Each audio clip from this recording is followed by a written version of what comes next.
চাচা এই 2-3 দিন আমি দেহি না গেল লাকুম তুমি গেছালাম বেড়া দাওয়াত থাই এখন তো আমার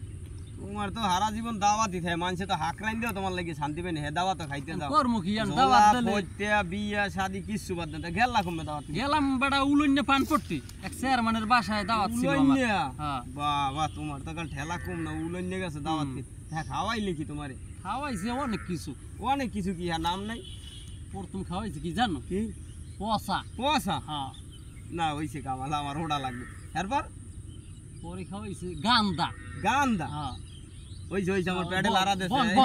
এই খাইতে তুমি উলন্য গেছো হ্যাঁ কইলে তো আমার ঘরে কোনি দিতে কি করব আমার দাওয়াত দেছে এরপরে কি খাওয়াইছে এরপর খাওয়াইছে বাসি হইছে কাম আমার পেটে লারা দেছে আমি যাই তুমি না যাইন না কি আর কি আমি এত সকালেই যাইবেন তাই এই যে তুমি খাইয়েছো রে আমার ধরে কও এত আমার হুন্নেই পেটে লারা দেছে তোমার ধরে ভয় মূল ঘটনায় আইবেন না মূল ঘটনা কি কও দি হুনি মূল ঘটনা হইছে আমি যাই বাসায় গেছি হ্যাঁ ওই বাসায় এক মুরব্বি আছে হ্যাঁ মুরব্বির ছেলের নাম কি জানো কি পয়সা হ্যাঁ ও এরপর আরেক ছেলের নাম হইছে বাসি হালাই নাম পায় না এই তো এরপর আরেক ছেলের নাম হইছে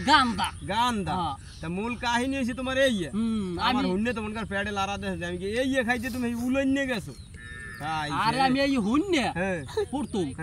আমি তো লাফাই পড়া দর্শিতে বাইরে এইবার তুমিও তো এই কাহিনী এরবে পরে আমার চাচা কয় তুমি তুমি এত কও ধৈর্য হারাও কও এইবার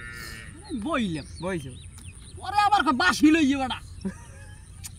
বাসি লইয়া আমি কি কয় তা তোমার তো দৌড় মারবে পালা আবার মারবে এইয়া হ্যাঁ তা একটা ফোন আইছে তোমার পরে আলাপ করি ঠিক আছে আচ্ছা আবার দেখা হইবে ঠিক আছে আল্লাহ হাফেজ তাহলে উঠলাম